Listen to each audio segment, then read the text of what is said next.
ചട്ടമ്പി ഒരു ഓളം ക്രിയേറ്റ് ചെയ്തിരിക്കുകയാണ്. എല്ലാ സ്ഥലത്തും ആളുകൾ ആഘോഷിക്കുന്നു. കുട്ടികൾ ഡാൻസ് ചെയ്യാൻ വേണ്ടിയിട്ട് തിയേറ്ററിലേക്ക് പോകുന്നു. അങ്ങനത്തെ വിഷ്വൽസ്, അങ്ങനത്തെ കട്ട്സ് കാണുന്നുണ്ടോ ഇപ്പോൾ? ആദ്യത്തെ ദിവസം തന്നെ ഞാൻ പോയി 10 മണിയുടെ ഷോയില് ഫാമിലി ആയിട്ട് പോയി. അത് കണ്ടിട്ട് എന്ന് പറഞ്ഞാൽ നമുക്ക് ഭയങ്കര എന്താണ് ഒരു അനുഗ്രഹമായിട്ട് തന്നെ തോന്നി. കാരണം 18 വർഷത്തിന് മുമ്പുള്ള ഒരു സിനിമ ഇങ്ങനെ ആഘോഷിക്കപ്പെടുമെന്ന് ഞാൻ സ്വപ്നത്തിൽ പോലും വിചാരിച്ചില്ല. പക്ഷെ പിള്ളേർ അങ്ങോട്ട് ഒരു കാർണിവലിൽ പങ്കെടുക്കുന്ന പോലെ പാട്ടിനും കോമഡിക്കും ഒക്കെ ആർത്തലച്ച് ചിരിക്കുകയാണ്. പാട്ടിനൊക്കെ എഴുന്നേറ്റ് ഡാൻസ് ചെയ്യാണ്. അത് ഇപ്പോഴത്തെ ഒരു 20 വയസ്സ് 18 തൊട്ട് ഒരു 30 വയസ്സിനിടയിലുള്ള കുട്ടികളാണ് കൂടുതലും. അപ്പോൾ അവരിത് എക്സ്പീരിയൻസ് ചെയ്തിട്ടില്ല, തിയേറ്റർ എക്സ്പീരിയൻസ് അവർക്ക് കിട്ടിയിട്ടില്ലല്ലോ. അവർ ടി വിയിലൊക്കെ അവിടെ ഇവിടെ കൊഞ്ഞിന്നാലും. അപ്പോൾ പലരും പറയുന്നുണ്ട് ഞാൻ 5 വയസ്സുള്ളപ്പോൾ കണ്ടാണ് എന്ന് ചിലർ പറയുന്നുണ്ട്. ചിലർ പറഞ്ഞാൽ കണ്ടിട്ടേ ഇല്ല, ടി വിയിൽ അവിടെ ഇവിടെയൊക്കെ കണ്ടിട്ടേ ഉള്ളൂ എന്ന് പറയുന്നത്. അപ്പോൾ അങ്ങനെയുള്ളവർ വന്നിട്ട് ഇത് അവർക്കൊരു പുതിയ ഒരു ഓളം, മൊത്തത്തിൽ പാട്ടും ഡാൻസും തമാശയും ഒക്കെ വന്നപ്പോൾ അവർ ഭയങ്കരമായിട്ട് ആസ്വദിക്കുകയാണ്. അത് നമുക്കും ഏറ്റവും വലിയ സന്തോഷമുള്ള കാര്യം തന്നെയാണ്. ലാലേട്ടൻ ആദ്യം ഇപ്പം ഇതിൽ കാണിക്കുന്നത് ഒരു റെട്രോ സ്റ്റൈലിലൊരു മലയാളത്തിന്റെ ഒരു റെട്രോ നായകൻ പോലത്തെ ഒരു കോസ്റ്റ്യൂമിലാണല്ലോ. ചില സമയത്ത് നോക്കുമ്പോൾ ജയനാണോ എന്നൊക്കെ നമുക്ക് തോന്നുന്ന രീതിയിൽ, എന്നാലും പൂർണ്ണമായിട്ടും ജയനും അല്ല, ആ രീതിയിലൊരു ആഘോഷ രീതിയിലാണ് അദ്ദേഹത്തെ ഒരുക്കിയിട്ടുള്ളത്. പക്ഷെ ഇതിനു മുമ്പ് അതിന്റെ ആദ്യ ആലോചനയിൽ ഒരു സ്ത്രീ വേഷം കെട്ടിയിട്ടുള്ള ലാലേട്ടനായിരുന്നു കേട്ടിട്ടുണ്ട്. ഇൻട്രോ അങ്ങനെയായിരുന്നു. അത് അൻവറിന്റെ ആഗ്രഹം, അൻവർ തുടക്കം മുതലേ പറഞ്ഞു വെച്ചത് ലാലേട്ടന്റെ ഇൻട്രൊഡക്ഷൻ ആ ഡാൻസ് തന്നെ സ്ത്രീ വേഷത്തിലാണ് കാർണിവലിൻ്റെ ഇടയിൽ. അപ്പോൾ പൊട്ടുവച്ചിൽ ഈ സ്ത്രീ വേഷം കെട്ടിയ ഒരുപാട് പേര് കാർണിവൽ സമയത്ത് നടക്കും. അപ്പം അതുപോലെ സ്ത്രീ വേഷം കെട്ടി നടക്കുന്നു. അപ്പോൾ തുടക്കം മുതൽ ഞാനത് എതിരായിരുന്നു. ഞാൻ പറഞ്ഞു ലാലേട്ടൻ്റെ തുടക്കം തന്നെ സ്ത്രീ വേഷത്തിൽ കാണിച്ചൊരു ഡാൻസ് എന്നൊക്കെ പറഞ്ഞിട്ട് അത് വേണം എന്ന് പറഞ്ഞു. നമുക്ക് ഇൻ ബിറ്റ്വീൻ അത് കഴിഞ്ഞിട്ട് എപ്പോഴെങ്കിലും ഒരു സീനിൽ വേണമെങ്കിൽ അങ്ങനെയൊക്കെ കൊണ്ടുവരാം.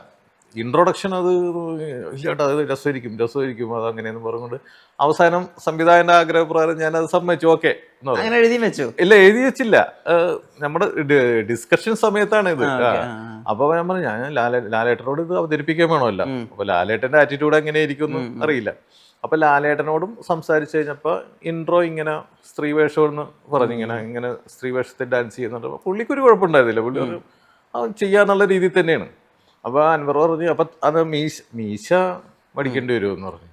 മീശ പഠിച്ചിട്ട് വയ്ക്കും. അപ്പോൾ അയ്യോ കണ്ടിന്യൂറ്റി പ്രശ്നം വരുമല്ല, ഇനി ഇത് കഴിഞ്ഞാൽ മീശ വേണം.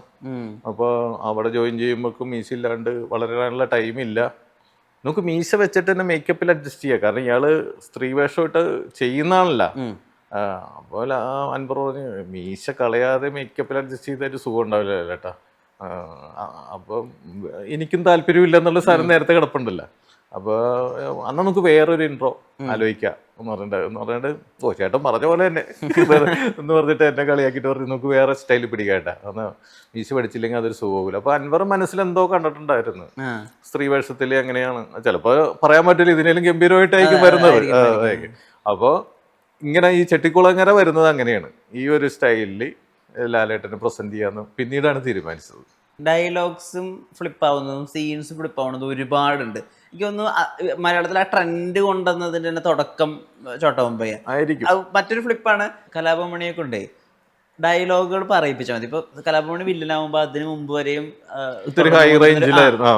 ഒരു പാറ്റേൺ ഉണ്ടായിരുന്നു. അതായത് അദ്ദേഹം കുറച്ച് എന്താ പറയാ ലൗഡായിട്ടായിട്ട് പെർഫോം ചെയ്യുക, അനിമൽസിനൊക്കെ ചിലപ്പോൾ അനുകരിക്കും, അല്ലെങ്കിൽ ഓപ്പോസിറ്റുള്ള ഡയലോഗ് പറയുന്ന ആളെ തന്നെ ചിലപ്പോൾ അനുകരിച്ച്. പിന്നെ അതിന്റെ ഇൻട്രൊഡക്ഷൻ ബൈബിളിലെ വചനം എടുത്ത് കോട്ട് ചെയ്ത് പറയുന്നത് മൊത്തത്തിൽ ഫ്രഷ് ആയിട്ടാണ് കലാഭമണി ചേട്ടൻ അവതരിപ്പിച്ചത്. അതുവരെ ചെയ്ത മണിയല്ല.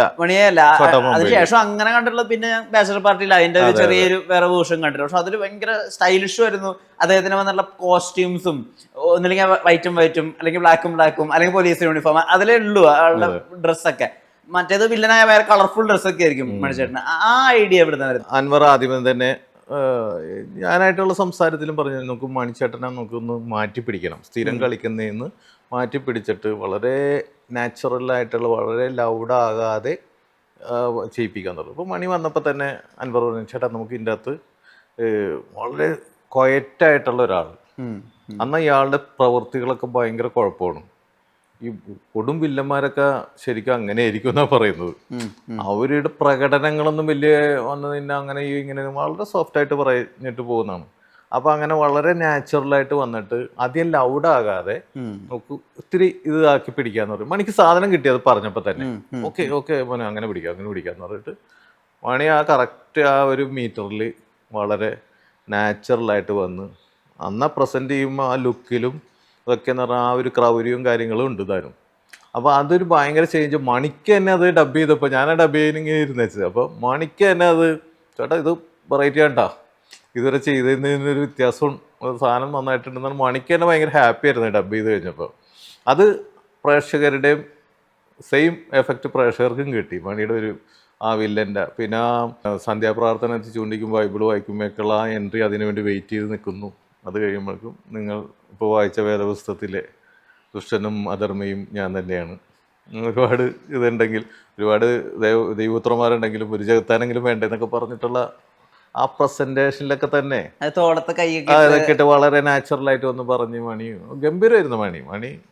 മണിയൊക്കെ ഭയങ്കര മിസ്സിങ് ആണ് ശരിക്കും പറഞ്ഞത് നമ്മുടെ സിനിമയിൽ. നമ്മളൊക്കെ എഴുതുമ്പോഴും ചില കഥാപാത്രങ്ങളൊക്കെ നമുക്ക് ചിന്തിക്കുമ്പോഴൊക്കെ ഇവരുടെയൊക്കെ മുഖം വരും നമുക്ക്. അപ്പോൾ അവരൊക്കെ ഇല്ലല്ലോ എന്ന് ഓർക്കുമ്പോൾ ഉള്ളത് ഭയങ്കര വിഷമമാണ് ശരിക്കും പറഞ്ഞാൽ.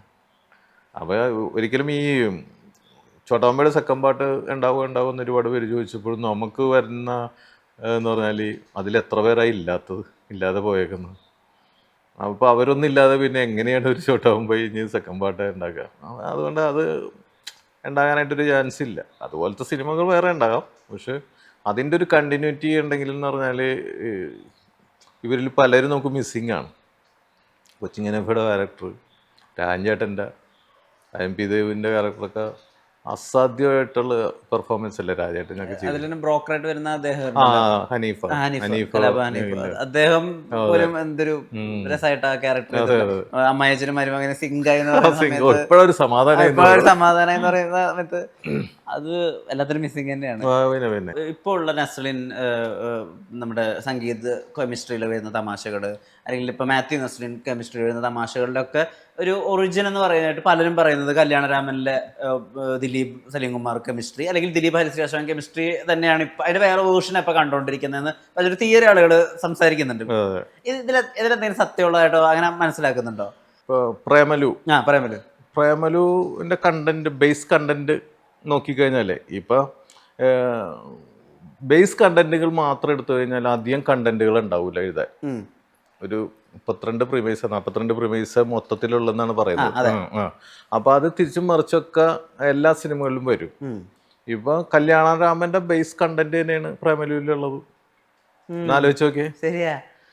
പ്രേമലുവിന്റെ ബേസ് തോട്ട് എന്ന് പറഞ്ഞാൽ കല്യാണരാമന്റെ തോട്ട് തന്നെയാണ്. ഒരു പെണ്ണിനോട് ഇഷ്ടം തോന്നുന്നു, ദിലീപിന് നവീനോട് ഇഷ്ടം തോന്നുന്നു, ഇവിടെ നസ്ലിന് മറ്റേ പെണ്ണിനോട് ഇഷ്ടം തോന്നുന്നു. അതിൻ്റെ ഇടയിൽ ഓഫീസിൽ ഒരുത്തനുണ്ട്, ഇവിടെ കുഞ്ചാക്കോ ബോബനുണ്ട്. ഇവർ തമ്മിലുള്ള ഈഗോ, കുഞ്ചാക്കോ ബോബൻ കൊണ്ടുപോകുമെന്നും പറഞ്ഞാൽ അവനെ തോപ്പിക്കാൻ വേണ്ടി ഡാൻസ് ചെയ്യുന്നു, അവൻ ഡാൻസ് ചെയ്യുന്നു, നിന്റെ പെണ്ണിനെ അവൻ കൊണ്ടുപോകും. അതേപോലെ തന്നെ അവിടെ അവർ തമ്മിൽ ഒരു മത്സരം പോലെ കല്യാണത്തിൻ്റെ അവിടെ സിറ്റുവേഷൻ വരുന്നു എന്ന് പറയുന്ന ബേസ് കണ്ടന്റ് അതാണ്. ശരിയാ.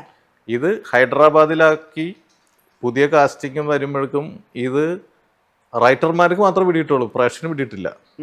അത് അവരുടെ കുറ്റമല്ല കേട്ടോ, ഞാൻ പറയാം, അവരെ കുറ്റപ്പെടുത്തി പറയുന്നതല്ല. അത് അത്ര തീമുകളുള്ളു. അപ്പൊ ഒരു 2-way ലവാണ് അതിന്റെ തീം. ശരിയാ. രണ്ടുപേർക്കും ഒരു പെണ്ണിനോട് പ്രേമം, അതിനുള്ള മത്സരങ്ങൾ നടക്കുന്നു, ആ പെണ്ണിനെ സ്വന്തമാക്കാൻ നടക്കുന്നു. യഥാർത്ഥ ഹീറോയിന് ആ പെണ്ണിനെ സ്വന്തമാക്കാൻ പറ്റുന്നു, കൂട്ടുകാരനും ഉണ്ടാവും, അവനെ ഫോളോ ചെയ്യുന്ന കൂട്ടുകാരൻ, അങ്ങനെയുള്ള സിറ്റുവേഷൻ ഉണ്ടാവുന്നു. ആ ബേസ് ത്രെഡ് തന്നെയാണ്. അപ്പൊ ഇത് പല പല ക്ലൈമാക്സ് ഒരു കല്യാണം ഈ കൃഷ്ണന്റെ വേഷത്തില് ഒരു ഡാൻസ് ചെയ്യുന്നു, ഇവൻ അത് കണ്ടിട്ട് കുരുവെട്ടുന്നു. അത് ഇവിടെ കുഞ്ചാക്കോ ഡാൻസ് ചെയ്യുന്നു, കുഞ്ചാക്കോ പക്ഷെ ഇവനായിട്ടാണ് സ്നേഹം എന്ന് പറയുന്നു എന്നൊക്കെ പറഞ്ഞ് അത് വേറെ ലൈനിൽ ചിന്തിച്ചു കഴിഞ്ഞാൽ വേറെ അറ്റ്മോസ്ഫിയറിൽ ഇതാണ് ബേസ് തീം. അത് തന്നെയാണ്.